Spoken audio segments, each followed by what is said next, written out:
दोस्तों कोई भी कंपनी में अगर आप ड्यूटी कर रहे हैं तो देखिएगा एलटी पैनल में आपको बहुत टाइप का फॉल्ट देखने के लिए मिल जाएगा। और जो आपका ड्राइवर रहता है ईओटी ओवरहेड क्रेन में, आपको ज़रूर देखिएगा, ये बात बोला ही है कि एलटी आपका टेपर चल रहा है, एलटी स्लो चल रहा है, एलटी में झटका ले रहा है।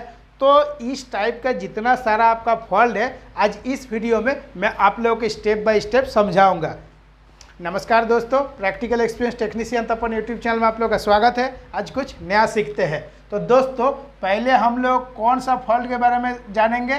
पहले जो आपका ये जो फॉरवर्ड और रिवर्स का कॉन्टैक्टर रहता है तो इसके वजह से आपका क्या होता है, ये जो एमसीसीबी है तो एमसीसीबी ज़्यादातर देखिएगा 24 घंटा में या 12 घंटा में या आपका 30 मिनट में या आपका 10 मिनट में, ठीक है। तो कभी कभी क्या होता है एमसीसीबी आपका ट्रिप हो जाता है। तो इसका मेन कारण क्या है, किस कारण से ये एमसीसीबी ट्रिप होता है।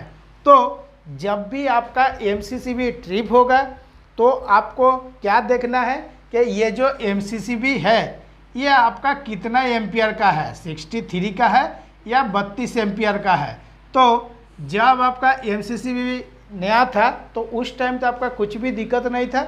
1 साल 2 साल बाद कभी कभी ये फॉल्ट देखने के लिए मिल जाता है कि ये एमसीसीबी जो है ठीक से लोड नहीं ले पाता है, क्योंकि एलटी में आपका 2 गो मोटर रहता है और दोनों मोटर एक साथ में ही स्टार्ट होता है और उसमें क्या होता है कि स्टार्टिंग करंट थोड़ा सा ज़्यादा रहता है। देखिएगा स्टार्टिंग करंट मतलब कोई भी मोटर जो स्टार्ट होता है तो स्टार्टिंग में जो ज़्यादा एम्पियर लेता है, इसके ऊपर भी वीडियो बना के प्रैक्टिकल में आप लोगों को समझाया हूँ। वीडियो को देखे नहीं है तो देख लीजिएगा।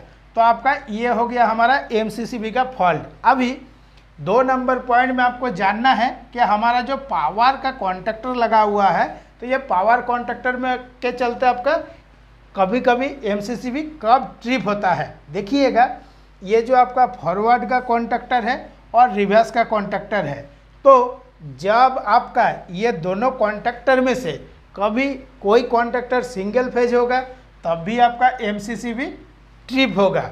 इसके बाद दोस्तों 3 नंबर में आ जाता है कि ये जो पावर कॉन्टैक्टर है दोनों, तो देखिएगा कभी कभी क्या होता है इस जगह में आपका एमसीसीबी लगा हुआ है और किसी जगह में एसएफयू लगा हुआ रहता है और किसी जगह में आपका देखिएगा किट काट फ्यूज लगा हुआ रहता है। तो ये जो आपका 24 घंटा 12 घंटा 30 घंटा या 10 मिनट कभी कभी आपका फ्यूज बार बार कट जाता है या ये एमसीसीबी बार बार आपका ट्रिप हो जाता है। तो इस टाइम इस फॉल्ट को किस तरह ठीक करना है, इस फॉल्ट को सिर्फ एक ही उपाय है।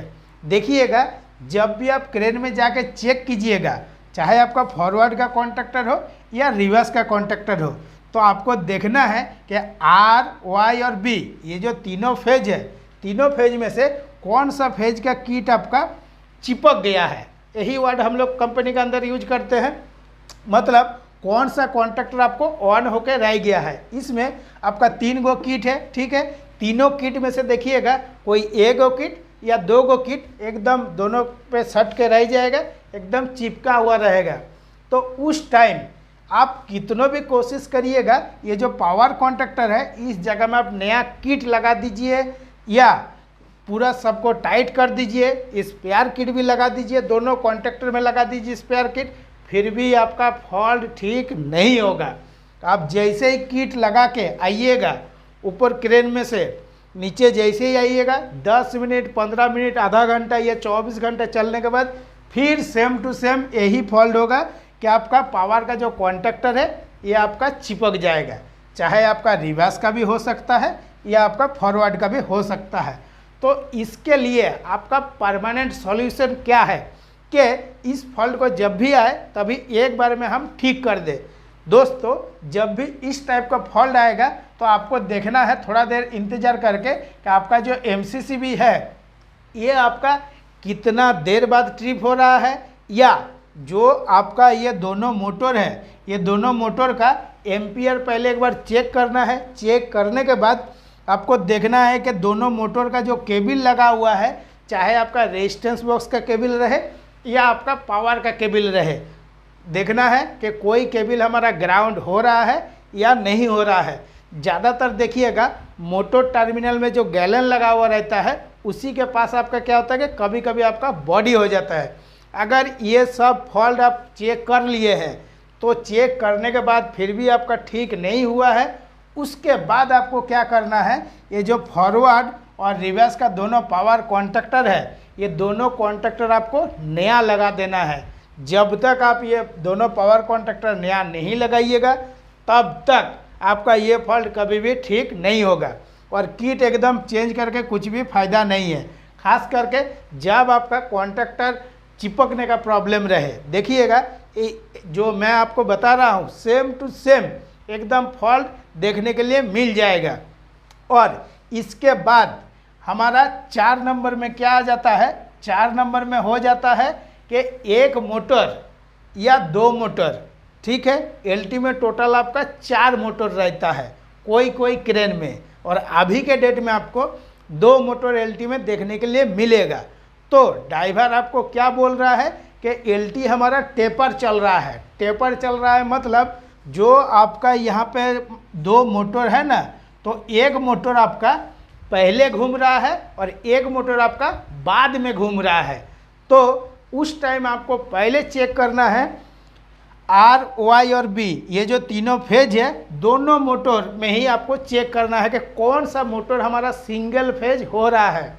मतलब एक मोटर हमारा पहले घूम रहा है, दूसरा मोटर बाद में घूम रहा है। जब आपका एक मोटर घूम रहा है तो जो दूसरा वाला आपका मोटर है ये आपका हमेशा सिंगल फेज नहीं हो रहा है, ये कभी कभी आपका सिंगल फेज हो रहा है। और जब जब आपका सिंगल फेज हो रहा है तब क्या हो रहा है, एलटी आपका टेपर हो जा रहा है। देखिएगा ऐसे टेपर हो जाएगा। तो ये तो मैं बहुत आसान तरीक़े से आपको बता रहा हूँ। इसके बाद जब आप पावर का सर्किट चेक कर लिए तो आपको फॉल्ट नहीं मिला। इसके बाद दोस्तों जब भी आपका एलटी टेपर का फॉल्ट आए तो रेजिस्टेंस का कॉन्टैक्टर आपको चेक करना है, क्योंकि एलटी में कोई कोई जगह में आपका 4 मोटर रहता है। किसी किसी क्रेन में देखिएगा जो छोटा छोटा क्रेन है उसका बीच में एक ही गो मोटर रहता है और लंबा लंबा 2 गो लॉन्ग सेप दोनों तरफ लगा हुआ रहता है। और कोई कोई क्रेन में आपका 4 मोटर रहता है। चाहे आपका 4 मोटर रहे, 2 मोटर रहे या 1 मोटर रहे, लेकिन सबका चेकिंग सेम है। लेकिन जब आपका जो एगो मोटर रहता है, एगो मोटर जिसमें रहेगा ज़्यादातर आपका उसमें क्या होगा, एलटी टेपर नहीं होगा। जिसमें आपका 4 मोटर रहेगा और 2 मोटर रहेगा, इसी में आपका टेपर का प्रॉब्लम आएगा। और इसका परमानेंट सॉल्यूशन क्या है, इसका परमानेंट सॉल्यूशन है कि जो आपका रेजिस्टेंस का कॉन्टैक्टर है तो आपको चेक किस तरह करना है। अगर मान लीजिए कि एक मोटर का आप रेजिस्टेंस कॉन्टैक्टर चेक कर रहे हैं, कोई कोई क्रेन में आपका एलटी में देखिएगा 2 मोटर है, दोनों मोटर के लिए 2 रेजिस्टेंस कॉन्टैक्टर लगा हुआ रहता है। जैसे 1 नंबर स्टेप में आपका 2 रेजिस्टेंस कॉन्टैक्टर रहेगा, ठीक है। 2 नंबर स्टेप में 2 गो रहेगा और 3 नंबर स्टेप में 2 गो रहेगा। टोटल आपका 6 गो कॉन्टैक्टर रहेगा रेजिस्टेंस बॉक्स के लिए, क्योंकि एलटी में आपका 2 रेजिस्टेंस बॉक्स रहता है। और जब आप चेक कीजिएगा तो दोनों को आपको चेक करना है कि मोटर का जो स्पीड है ये किस में कम हो रहा है, और जो एक मोटर पहले घूम रहा है और एक मोटर बाद में घूम रहा है, ये ज़्यादातर फॉल्ट आपको ये जो रेजिस्टेंस बॉक्स है रेजिस्टेंस बॉक्स में मिलेगा, और नहीं तो रेजिस्टेंस का जो कॉन्टैक्टर है रेजिस्टेंस का कॉन्टैक्टर मिलेगा। और इसके बाद दोस्तों 5 नंबर में आ जाता है कि हमारा एलटी बहुत स्लो चल रहा है। उस टाइम हम क्या क्या चेक करेंगे।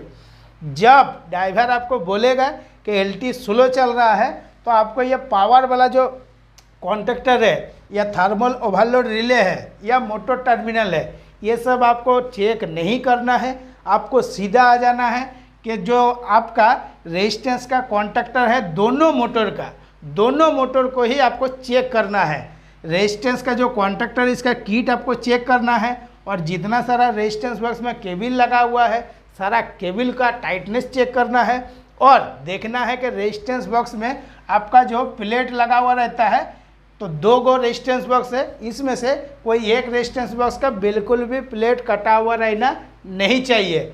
नहीं तो क्या होगा, आप रेजिस्टेंस का कॉन्टैक्टर तो बहुत बढ़िया से चेक कर लिए हैं और रेजिस्टेंस बॉक्स को आप ठीक से चेक नहीं कीजिएगा तो आपका फॉल्ट कभी भी ठीक नहीं होगा। इसके लिए मैं आप लोगों को क्या बोलता हूँ कि जब भी आप चेक कीजिए तो दोनों मोटर का चेक कीजिए, तभी क्या होगा, कुछ डाउट भी नहीं रहेगा और सारा डाउट आपका क्लियर हो जाएगा।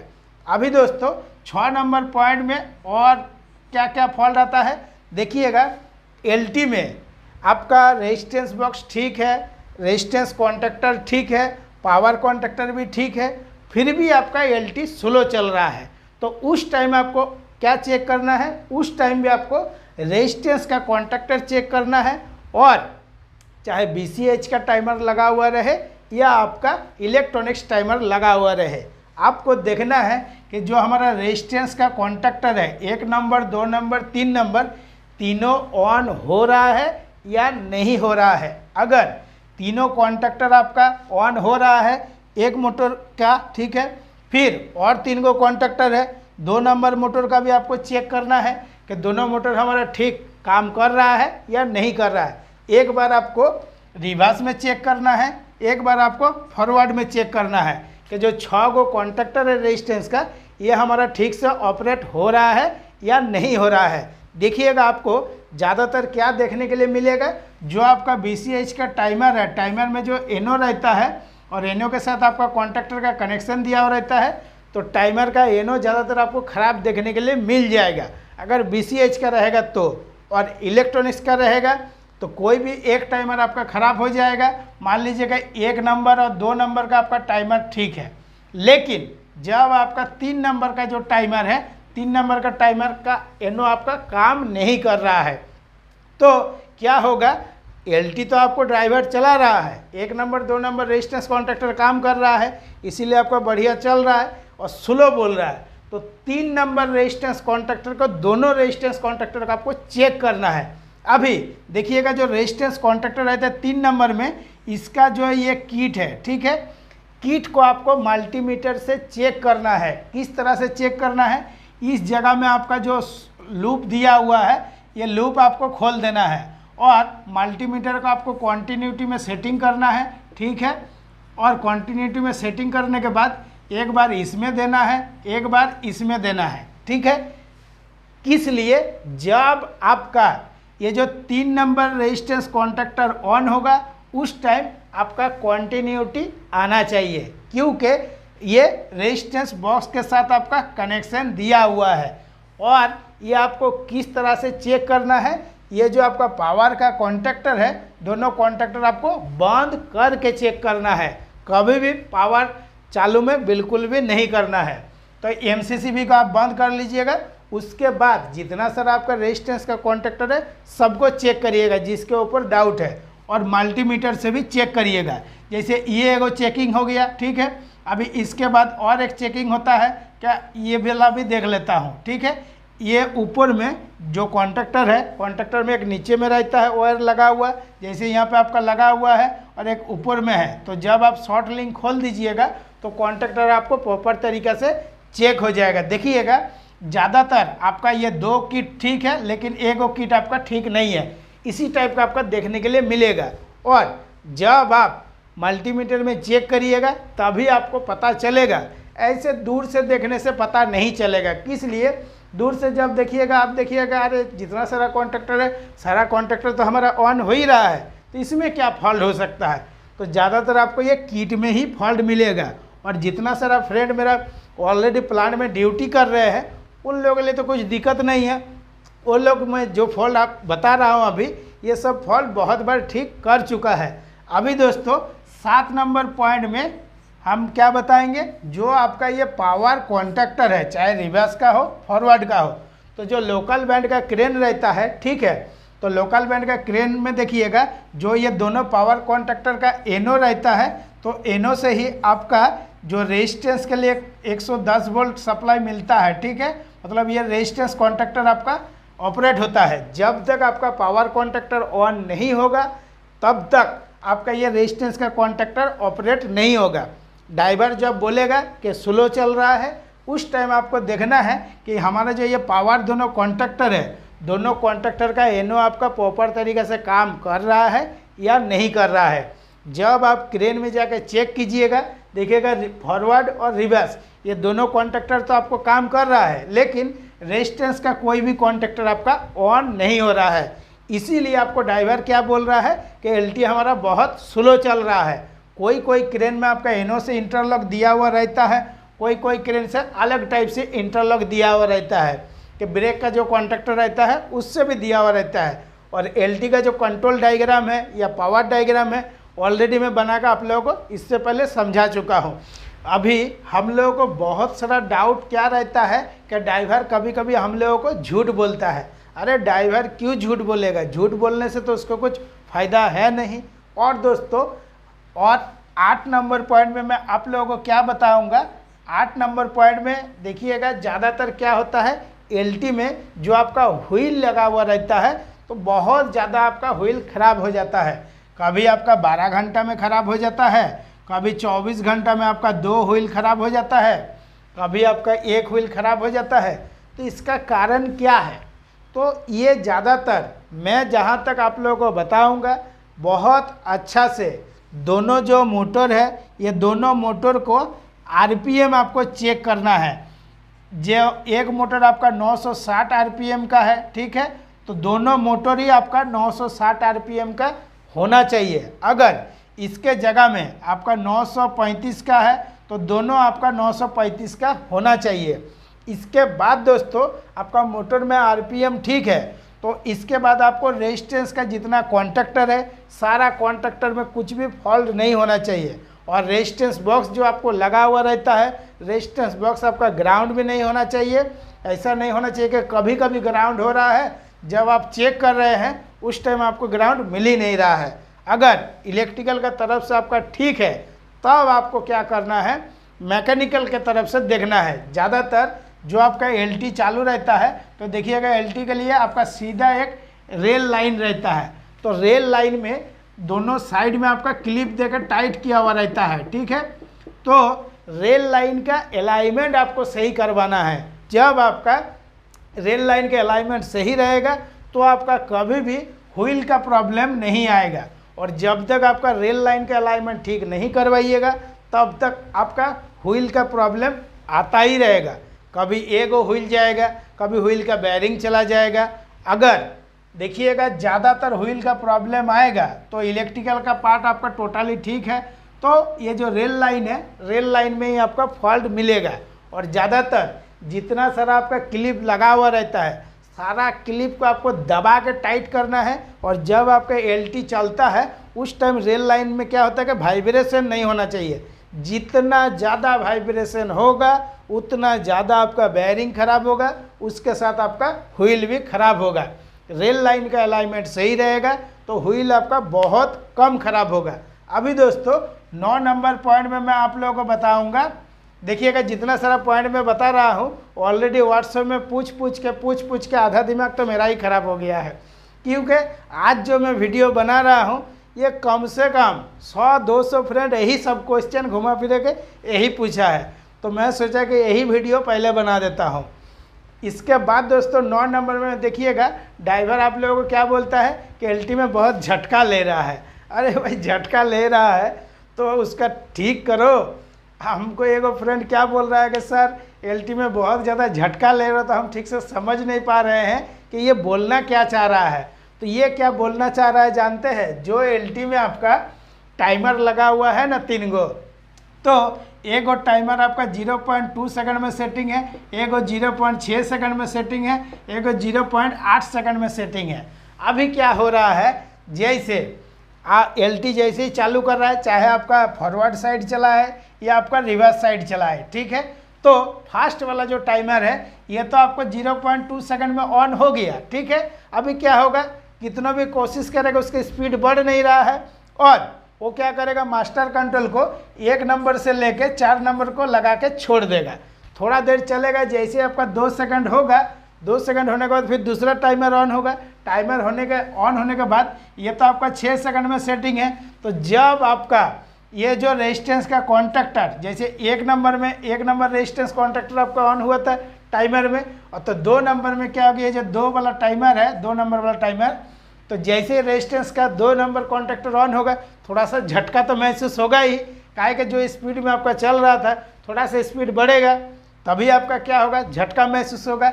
इसके बाद वो तो ऑलरेडी मास्टर कंट्रोल को 4 नंबर में लगा कर रख दिया है, उसका अब टेंशन नहीं है। और ज़्यादातर देखिएगा ये फॉल्ट आपका मैग्नेट क्रेन में बहुत ज़्यादा आता है, ये झटका वाला प्रॉब्लम। और इसके बाद आपका जो 3 नंबर का कॉन्टैक्टर आपका ऑन होगा तो आपका 0.8 सेकंड में सेटिंग किया हुआ है, तो उस पर भी थोड़ा सा झटका महसूस होगा, क्योंकि 1 नंबर रेजिस्टेंस ऑन होगा तो आपका थोड़ा सा स्लो, मतलब जो चल रहा था उससे थोड़ा सा स्पीड बढ़ेगा। 2 नंबर ऑन होगा तो उससे थोड़ा सा और बढ़ेगा, 3 नंबर ऑन होगा तो उससे थोड़ा सा स्पीड ज़्यादा होगा। तो इस टाइप का आपका जितना सारा फॉल्ट है, आपको अगर कोई बोल रहा है ड्राइवर कि एलटी में हमारा बहुत ज़्यादा झटका ले रहा है, उस टाइम आपको तीनों टाइमर को बहुत बढ़िया से सेटिंग करना है। किस तरह से सेटिंग करना है, एक टाइमर को अगर आप 0.1 सेकंड में सेटिंग किए तो दूसरा वाला आपका 0.2 सेकंड में होगा, तीसरा वाला 0.3 सेकंड में होगा। 1 सेकंड या 2 सेकंड का आप अंतर रख सकते हैं, तब आपको झटका महसूस नहीं होगा, एकदम स्मूथली आपका चालू होगा। क्योंकि दोस्तों जो आपका 1 नंबर में ऑन हुआ, मतलब ये हमारा 1 सेकंड में टाइमर ऑन हुआ, 1 सेकंड जैसे ही होगा तुरंत क्या होगा, ये आपका दूसरा वाला टाइमर ऑन हो जाएगा, तो झटका महसूस होगा नहीं। काहे कि 1 नंबर रेजिस्टेंस जब ऑन हुआ थोड़ा सा स्पीड बढ़ा, फिर 2 सेकंड बाद 2 नंबर ऑन होगा, फिर 3 सेकंड बाद आपका 3 नंबर ऑन हो जाएगा, तो बिल्कुल भी झटका महसूस होगा नहीं।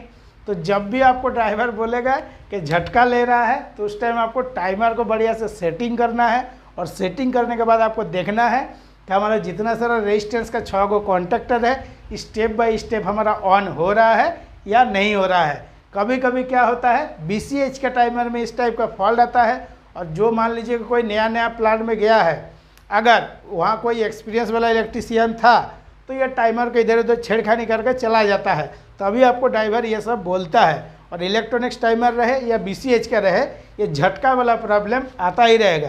तो दोस्तों जितना सारा आप लोग क्वेश्चन पूछे थे, सारा क्वेश्चन का मैं आंसर दे दिया हूँ। और आज का वीडियो अगर अच्छा है तो लाइक शेयर कमेंट जरूर कीजिएगा और चैनल को सब्सक्राइब कीजिएगा। नमस्कार, जय हिंद।